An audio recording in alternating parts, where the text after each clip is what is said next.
one of the people who was something of a champion for serious UAP research was a retired 5-star admiral in front of him and his men.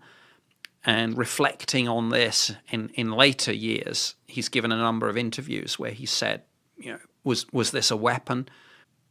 During the Cold War, the UK had nuclear weapons in Europe. Almost every culture in human history has a trickster god. Again, a joker. It is the cosmic joker in this context. But it's funny, it's ironic, I think, that sometimes the roadblock to serious scientific research into UAP within government isn't a hard-nosed skeptical faction who think it's all nonsense, but is a faction who think it's very real but demonic. That's one of the ironies. So they're afraid. It's ironic to me that then they're afraid. Like, that argument's kind of bullshit to me. Like, oh, well, we don't want to study it because we're giving it energy or whatever. Wouldn't you want?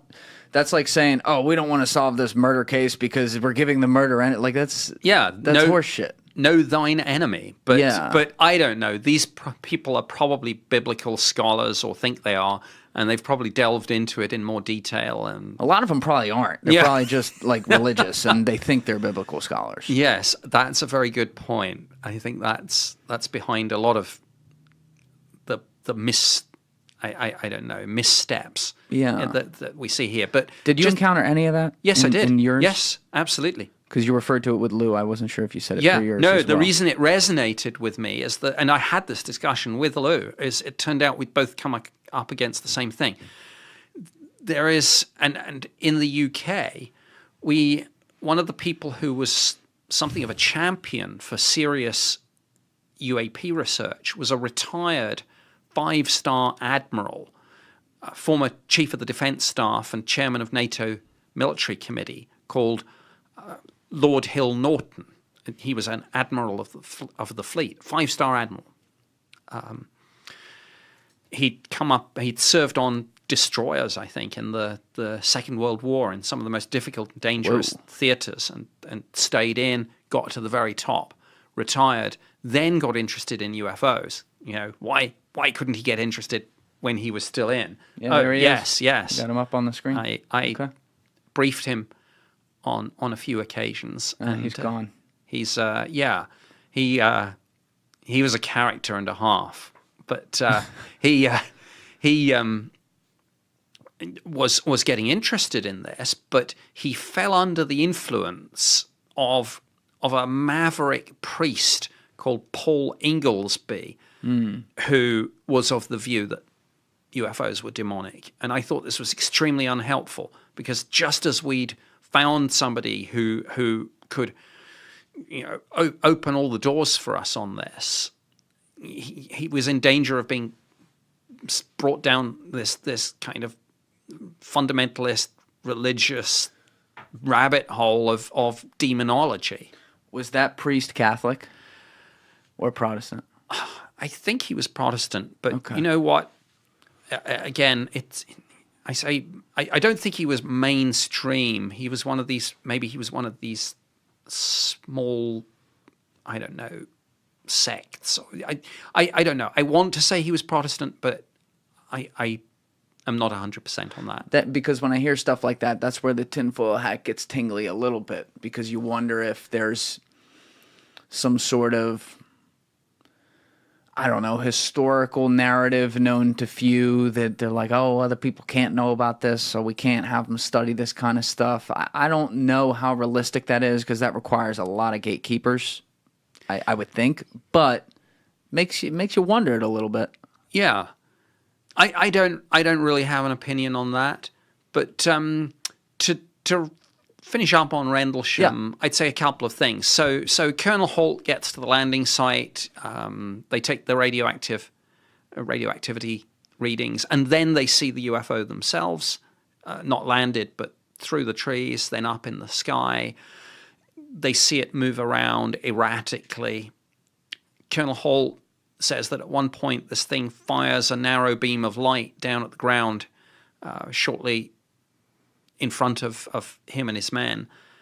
And reflecting on this in later years, he's given a number of interviews where he said, was this a weapon? Was this a warning? Was this communication?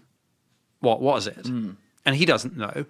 And he chooses his words carefully on this. He has once or twice, I think, articulated the word extraterrestrial, but generally speaking, what he has said is, I don't know what it was, but whatever it was under intelligent control. What does that mean?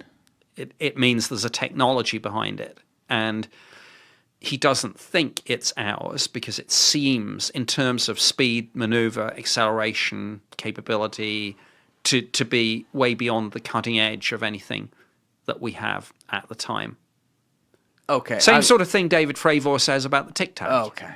All right. I was picturing that wrong for a second. Well, he says, I don't know. Dave Fravor, of course, famously said, I don't know what it was, but I want to fly one. Yeah. So, and he says Colonel Holt talks about this object moving around rapidly in the sky as if it's performing a grid search, so going back and forward. And then the very last thing that happens is it fires narrow beams of light down, not now at him, but back at the base. And subsequently, he was told some of the light beams penetrated the WSA, the weapons storage area, and may have had some sort of effect on the ordnance. On the what? The ordnance. The ordnance. The weapons. Oh, that's a term for weapons. That's a term for weapons. I like weapons better. Yeah. Of course, this story is debated publicly, and people say, well, what kind of weapons are they? And there has been speculation about that. And some people have said, well, those were nuclear weapons, weren't they? Took the words out of my mouth. And my response to this, by law, has to be as follows. I can neither confirm nor deny the presence of nuclear weapons at those bases. So there you are. Okay. But you'll find a lot of people, some of whom were there, being a little bit more forthright about that.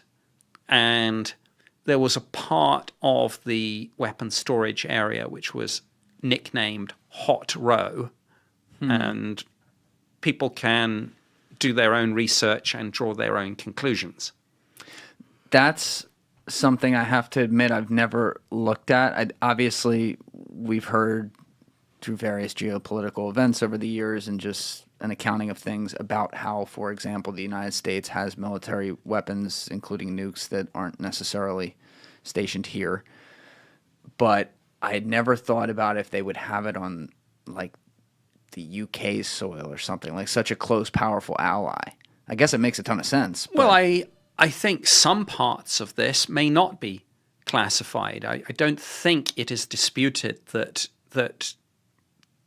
during the Cold War, the UK had nuclear weapons in Europe. I mean, there were big campaign for nuclear. Well, there were big campaign for nuclear disarmament marches about, I believe, cruise missiles at Greenham Common. Now, maybe we didn't even confirm then, but anyway, look, whatever. I can't remember the history of what was declared and what wasn't. But when I last checked with the Ministry of Defence press office, with whom I'm in touch still from time to time, just to make sure, I generally know where the line is, but every now and then something will come up and I'll have to check it. And when I last said, look, a lot of people have said, can I comment on the allegation that there were nuclear weapons at the twin bases of Bentwaters and Woodbridge, and that the light beams, some witnesses testified that they interacted. And the press office said to me, no, you had better stick to the NCND, neither confirm nor deny line in relation to that. So, maybe if I check today, it'll have changed, and they're like, oh yeah, that's now a little bit of Cold War history that we can talk about. But I don't know that.